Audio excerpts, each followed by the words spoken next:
Assalamualaikum warahmatullahi wabarakatuh. Perkenalkan, di sini saya Intan Sarisekar dari program PJJ S1 Manajemen. Di sini saya akan menjelaskan terkait strategi investasi saham di Bursa Efek Indonesia dengan analisis teknikal. Untuk selanjutnya, yang melatar belakangi jurnal ini adalah jurnal ini membahas strategi investasi saham di Bursa Efek Indonesia dengan menggunakan analisis teknikal. Jadi, PT Bursa Efek Indonesia ini melaporkan juga adanya fluktuasi atau pertumbuhan jumlah investor baru sepanjang tahun 2020 ini sebesar 53,40% dibandingkan 2019.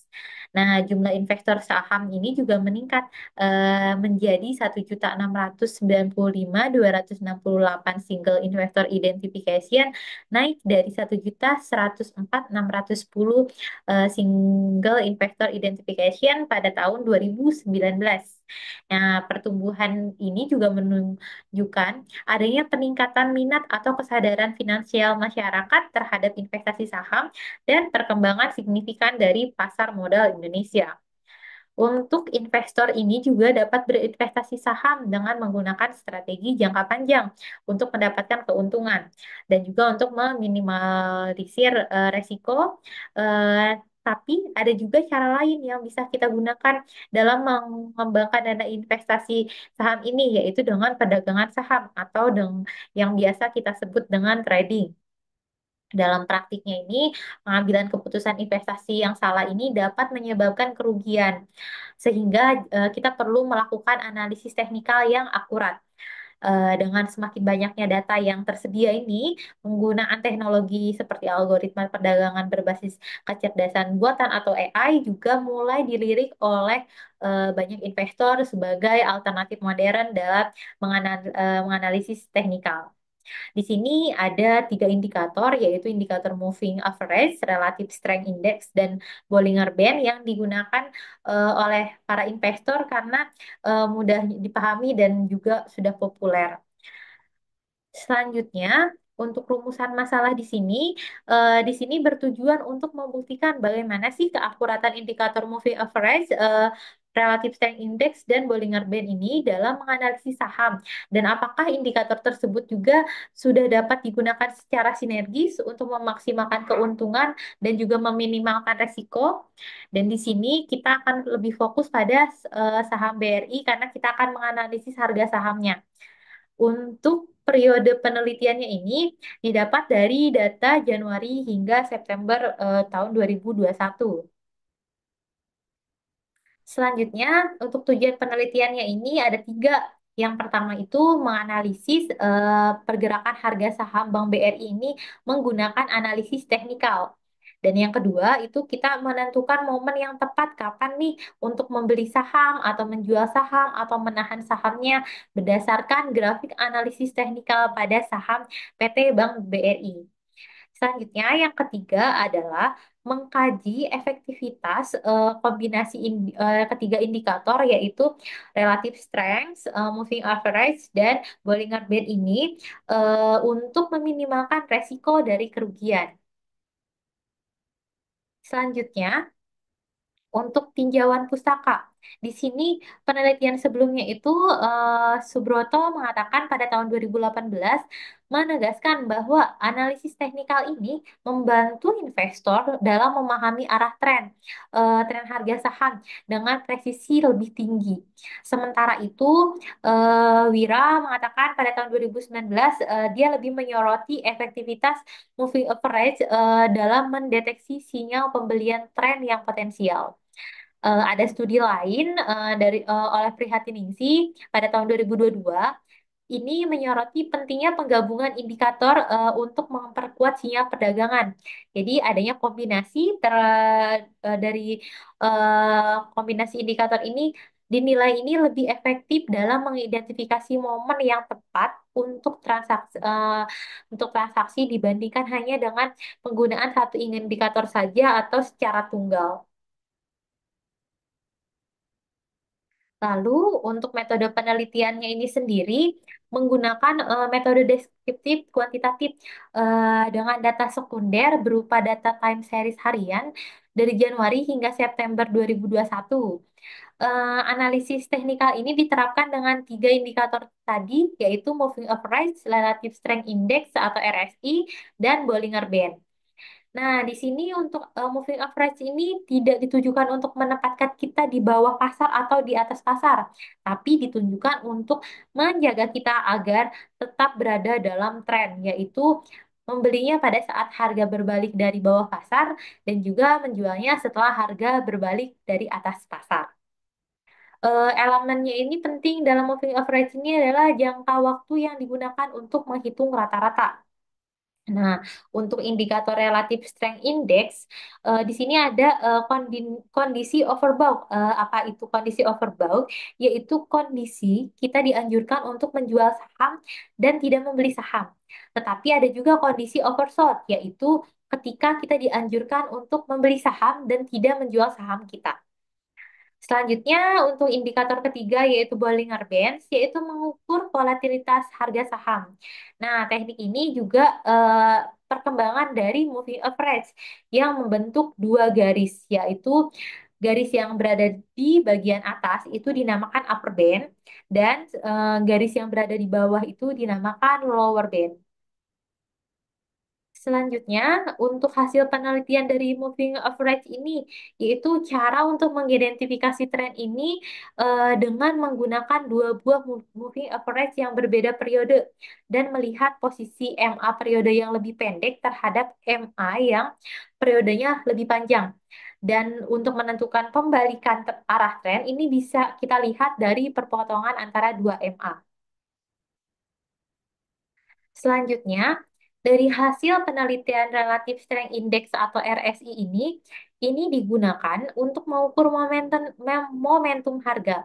Jadi dalam penelitian ini, RSI 14 ini digunakan dengan rentang acuan pada 1 Februari 2019 sampai 31 Januari tahun 2020.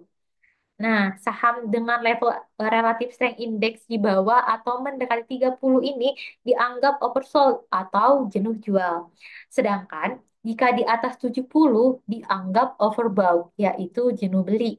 Jadi di sini pula investor disarankan untuk menjualnya itu pada saat overbought dan membeli pada saat oversold.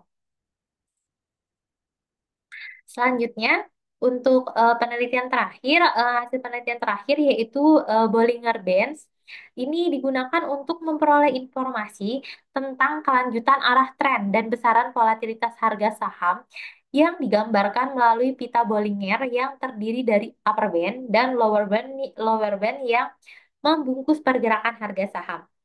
Di sini harga saham di atas upper band ini menunjukkan posisi overbought atau sinyal bearish, sedangkan harga saham menembus lower band menunjukkan posisi oversold, yaitu sinyal bullish. Untuk kesimpulan analisis teknikal saham BRI ini, jadi harga saham BRI pada periode Februari 2019 sampai Januari 2020 ini berfluktuasi dengan harga terendahnya di 3.660 dan yang tertingginya itu di 4.760. Dan indikator moving average ini menunjukkan uptrend terjadi saat MA 20 memotong ke atas MA 50. Dan trennya saat MA 20 memotong ke bawah MA 50. Dan untuk indikator relative strength index di bawah 30 ini menunjukkan oversold dan di atas 70 menunjukkan overbought.